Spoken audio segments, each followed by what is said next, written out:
Well, good Saturday morning to you. It's Dan. I want to welcome y'all to my home in the sticks. I hope everybody's having a sure enough good weekend. I am out here at Rocket's paddock and I need to stretch that field fence right there. Give me a second and I'm going to show you how I'm going to do it the real easy way.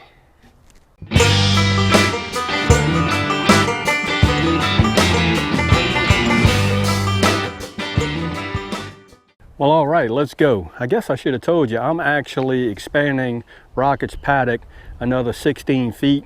So it's gonna be 32 feet long and 16 foot wide. And I've already sunk the poles, and these are actually 8-foot poles, and I went 2 foot down in the ground. Yes, like a bonehead, I should have used bigger poles here, because you can see it's kind of, I don't know, loose. It's not gonna really make for a good anchoring point to stretch this field fence or goat wire, whichever one you want to call it.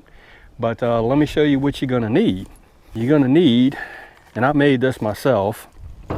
This is just some old reclaimed 2x4s that I had, and I believe this is 4.5 feet long maybe.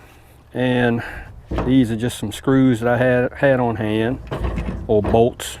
And I have a bolt, a washer, and a nut. And if you notice, I staggered these bolts when I drilled the holes for them. You see here, and it kind of does like a zigzag type pattern. I'm sure if you've been to like Harbor Freight or Tractor Supply or Lowe's and stuff like that, they make tools to stretch fence. I wasn't going to spend, you know, 50 bucks on a tool to stretch fence when I can build one myself, and it works a whole lot better and it probably lasts a little bit longer. The premise behind it is you need one of these, you need a come along, which I have right here, and you're gonna need an anchoring point. Here's my anchoring point on my mule. So what we're gonna do is we are gonna stretch out this field fence, and I'm gonna show you how I put this thing on the field fence. Pretty easy, real easy. And give me a second, let me get it set up. And by the way, if you have 2 people doing this, it's a whole lot easier, but we're gonna rock on. All right, y'all, what we wanting to do is, and I hope this is coming out all right and you can see it. I'm gonna attach this, this field fence to this board. And I'm gonna get you some close-ups and show you exactly what I'm talking about. We're running the board through the field fence. You can see it. Maybe that shot will be better. Oops. And we're gonna put our top piece on. This is probably the step that takes the longest. Okay, that's what it looks like. See if you can see that. What you're doing in essence is you're actually creating a bind on this field fence with these 2 pieces of 2x4. Spreading that out in a large area where you could stretch it and stretch it real easy, and you can stretch it to where it's really tight. So that's what it looks like. Let me get the screws where they're in my pocket, and we'll get to getting this guy screwed down, and we'll get to pulling it and stretching it. Windy as all get out, y'all. Hope it don't start raining. If it does, you're gonna see me pick up this camera and we're gonna get us from yonder.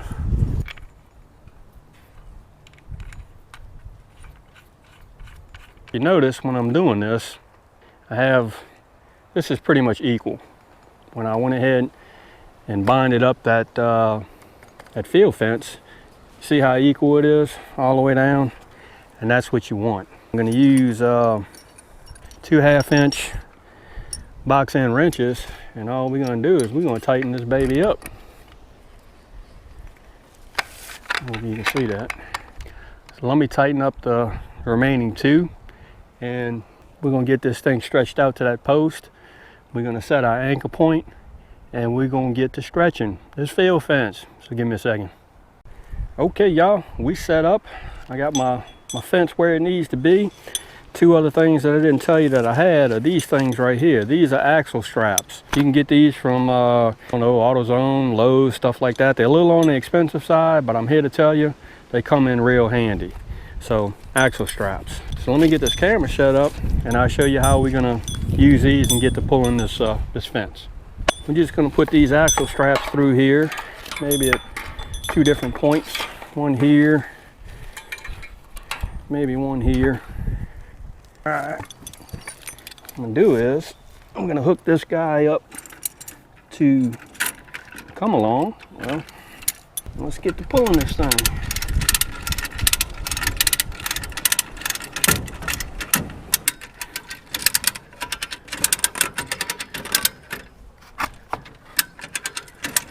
See how tight that is, it's gotten? It's pulled up a lot of the tension. Kind of see a problem already. All right, y'all. It was all operator error. In my infinite wisdom and me just being Dan, trying to not waste any material, I just wasted a 16-foot piece of field fence. It's not gonna be a waste, but I'll be able to use it for something else. But by me not double checking myself and all my calculations, I should have actually cut this field fence about a foot longer, because it's got to make a bend in order to pull it where you could actually tack it on to this guy right here. I have it all rigged back up, and let's get to pulling on this guy and see what happens. You see how it is now? I could actually tack this field fence to this pole right here, because this is an anchor to pull that way. And of course, I'm going to put a T-post. I'm going to bang a T-post in the ground to take care of any of that slack that's left in it. But Lord, it looks like it is fixing to come a flood over here. So what I'm going to do is I'm going to tack this guy in. I try to do another run. I feel a couple of sprinkles, but I'm going to get this camera equipment inside. And if I could get it all done today, what I'm going to do is I'll probably use my cell phone or something, and I'll give you a video and some close-ups of what everything looks like. But that's what the come along looks like on the back of the mule, using the mule as an anchor point, and I'm actually pulling that guy with those axle straps, and I got a little cheetah piece of line right there. So that's what it's looking like. What I'm going to do is put this equipment up just in case it starts raining. I don't want to get caught out here with all this equipment, but I'm going to try to get this done. And believe it or not, I use the same method to pull all of this field fence, goat wire, for my big paddock, and I had 0 issues. 0. I mean, I guess I did my calculations right, but hey, that's okay. You live and you learn. So give me a second and I'll get back with y'all. All right, y'all, got this addition to Rocket's paddock finished, and here's the outcome. Rocket's happy. Yeah, we added on another 16 foot. Sugar, I know you a rock star. Huh? You rock star. Am I just showing off tickle pink euphoria right now? No, I'm not. But let me tell you why. If you and y'all decide y'all want to build a pen or a goat paddock or anything like that that's going to hold something in, really need to consider cementing in your poles. These poles right here sunk 2 foot in the ground, 2 foot in the ground, so they're good to go. These guys over here, as in this one, got a little bit of wiggle to it. My fencing or my goat wire on my field fence is not as tight as I wanted it to be. Is it gonna work? Yes, it'll work. But here's the big paddock. See how tight that is? Really tight. I put this paddock up pretty much in a hurry because I was trying to get Rocket, you know, some room for him to run around, just a place for him to be. What am I gonna do different next time? I'm probably going to cement all my anchor points, because you got to have a real good anchor point when you go to start pulling this field fence. The reason why the wire is sagging just a little bit is those poles over there, they're not cemented in, And when you go to pull off them, they're gonna lean a little bit. And once you take the tension off of the field fence, it's gonna have a lot of play in it. So lesson learned on that one. I think it worked out really good. I'm happy with it. Rocket's happy with it.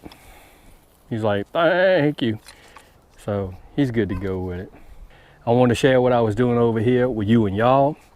If you liked the video, go on and give it a thumbs up. The thumbs up really help. If you haven't subscribed to the Home and Sticks channel, y'all need to come on over here and give me a look now, because I'm like always doing stuff. I'm like really always doing stuff. With that being said, you know it's coming. Old Dan's always gonna say, don't let nobody dull your shine. I mean, nobody, especially when you're trying to pull field fence and add on to your goat paddock. And we'll see you and y'all in the next video.